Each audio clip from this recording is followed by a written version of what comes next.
Somewhere in the rainy alleys of old Verona, there's a restaurant that doesn't exist on Google Maps. Locals call it La Notte di Fuoco, a night of fire. It opens only when it rains. And the chef? A stunning woman who never speaks, never removes her thin veil, and never appears under sunlight. They say her food can heal a broken heart or rip your soul apart. What would you do if the best meal of your life came with a haunting secret? Stay with us, because this story will make you think twice before dining alone. Don't forget to like, comment, and subscribe for more chilling mysteries you won't find anywhere else on the menu. Verona had always been a city of beauty, romantic, timeless, and fragrant with history. But just outside the tourist squares, in a cobblestone alley, drenched by midnight rain, there was a small eatery locals only whispered about. La Notte di Fuoco, the night of fire. It didn't show up on any maps, had no signage, and only opened when the moon was hidden and the streets glistened with stormwater. No one knew who owned it. No one ever applied to work there. Yet the lights turned on, the kitchen roared to life, and a handful of lucky or cursed customers were led inside.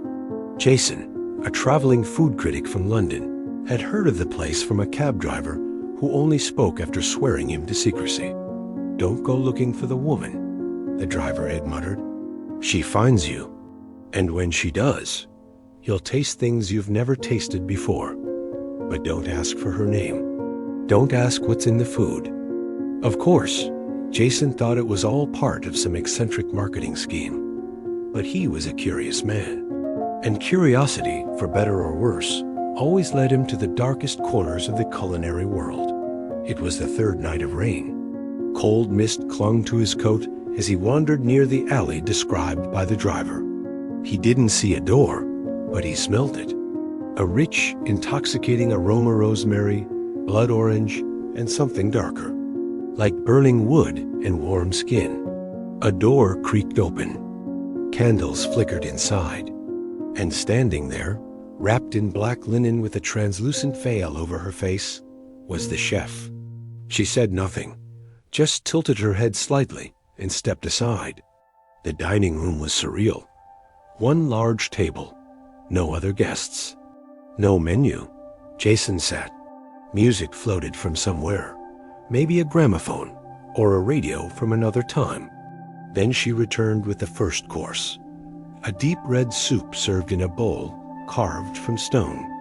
The taste, beyond description. It was as if she had boiled sorrow, memory, and pleasure into liquid.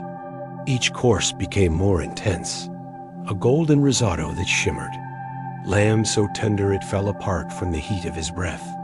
And every time he glanced up, she was watching, not with malice, not with joy, just knowing. After dessert, if you could call a honeyed wine foam with burnt lavender a dessert, Jason stood. "I must write about this place," he said softly, "but I don't even know your name." She turned away. "I have to thank you." Her fingers reached toward a drawer behind the bar. She pulled out a small envelope. Inside it was a torn piece of parchment with a single line. "The appetite is never yours alone." Before he could ask more, the lights flickered and the room grew cold. "I feel dizzy," Jason muttered. "What was in the food?" She looked at him, finally removing her veil. Her face was flawless, ageless, and her eyes weren't eyes at all. They were flames, quiet, blue, burning eternally. "You ate too much," she whispered, "and now I cannot let you go." Jason stumbled back, but the room had changed. The walls stretched, shadows deepened, and the ceiling twisted like molten wax. "You knew the rules," she said. "No name, no questions. What are you?" She didn't answer, only lifted a hand. And in a blink, Jason felt his body freeze half here, half somewhere else. He could see the candlelight, smell rosemary, but his limbs no longer moved. The next morning, the alley was empty. Tourists walked past without noticing the locked, rusted gate. There was no restaurant, no sign, just puddles and silence. But if you ever find yourself in Verona, alone during a storm, and you smell something that makes your heart race and your knees weaken, maybe, just maybe, you've been chosen. And when the door opens, think carefully, because La Notte di Fuoco doesn't just serve food, it serves consequences.